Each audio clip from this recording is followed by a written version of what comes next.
പ്രസവശേഷം വയറ് കെട്ടുന്നത് വയറ് കുറയാനാണോ? അതിന് വയറെന്താണെന്ന് അറിയണ്ടേ? നമ്മുടെ അബ്ഡമിന് മുന്നിൽ കൊഴുപ്പടിയുന്ന ലെയർ ഷേപ്പ് കൊടുക്കുന്ന മസിൽ ലെയറും കഴിഞ്ഞ് അകത്താണ് യൂട്രസും മറ്റ് അവയവങ്ങളും. യൂട്രസ് വലുതാവുമ്പോൾ മുന്നിലുള്ള മസിൽസ് വീക്ക് ആവുന്നു, മറ്റ് ഓർഗൻസ് പൊസിഷൻ മാറുന്നു. ഡെലിവറി കഴിഞ്ഞ ഉടൻ യൂട്രസ് ചുരുങ്ങുമെങ്കിലും പഴയ രീതിയിലെത്താൻ 6 ആഴ്ച വേണം. അതുവരെ മസിൽ സ്ട്രെങ്ത് കുറവായിരുന്നാൽ പുറത്തുനിന്ന് ഒരു സപ്പോർട്ട് കൊടുക്കുന്നതിൽ തെറ്റില്ല.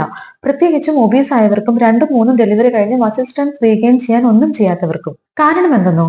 ഡയാസ്റ്റാസിസ് റെക്ട എന്നൊരു കണ്ടീഷനുണ്ട്. ഏറ്റവും സെന്ററിലുള്ള 6 പാക്ക് മസിലായ റെക്ടസ് വീക്കായി 2 വശത്തേക്ക് മാറി സപ്പോർട്ട് കംപ്ലീറ്റ്ലി പോകുന്ന അവസ്ഥയാണിത്. ഇതൊരു പരിധി വരെ കൂടാതിരിക്കാൻ യൂട്രസ് മറ്റ് ഓർഗൻസ് ഒക്കെ നോർമൽ പൊസിഷനിൽ വരാനുള്ള സപ്പോർട്ടിനൊക്കെ ഈ ബെല്ലി ബൈൻഡിങ് ഹെൽപ്പ് ചെയ്യും. പക്ഷെ ചെയ്യുന്ന രീതിയും കറക്റ്റ് ആയിരിക്കണം. മുമ്പ് തുണി കൊണ്ടുള്ള പരമ്പരാഗത രീതിയൊക്കെ യൂസ് ചെയ്തിരുന്നു. ഇന്ന് ബൈൻഡിങ് ക്ലോത്ത്സ് ആയിട്ടും ബെല്ലി റാപ്സ്, അബ്ഡോമിനൽ ബൈൻഡേഴ്സ് എന്ന രീതിയിലൊക്കെ അവൈലബിൾ ആണിത്. വാരിയലിന്റെ താഴെ തൊട്ട് ഇടുപ്പിൽ വരെ സപ്പോർട്ട് ഒരുപോലെ കിട്ടുന്ന രീതിയിലാണ് ഇവ കെട്ടേണ്ടത്.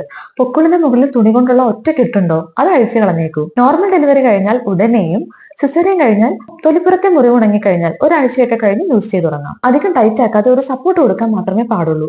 ഇവ ടൈറ്റ് ആയാൽ അകത്തെ ഹീലിംഗിനെ ദോഷകരമായി ബാധിക്കും. മാത്രമല്ല അബ്ഡോമിനൽ പ്രഷർ കൂടാനും ഭാവിയിൽ ഗർഭാശയ പ്രൊലാപ്സ്, ഹെർണിയ മുതലായ മേജർ പ്രോബ്ലംസ് ഉണ്ടാകാനുള്ള സാധ്യതയും വരും. ഇനി 6 ആഴ്ച കഴിഞ്ഞ് വയറ് ചാടി നിൽക്കുന്നുണ്ടോ? അത് അബ്ഡോമിനൽ മസിൽ വീക്ക് ആയതുകൊണ്ടും തടി കൂടി കൊഴുപ്പടിഞ്ഞത് കൊണ്ടുമാണ്. ഇവ കുറയ്ക്കാൻ ഒരു എളുപ്പ വഴിയും നോക്കണ്ട. എക്സസൈസ് അത് മാത്രമാണ് പോംവഴി. അപ്പൊ പറയൂ, വയറ് കെട്ടിയാൽ മാത്രം വയറ് കുറയോ?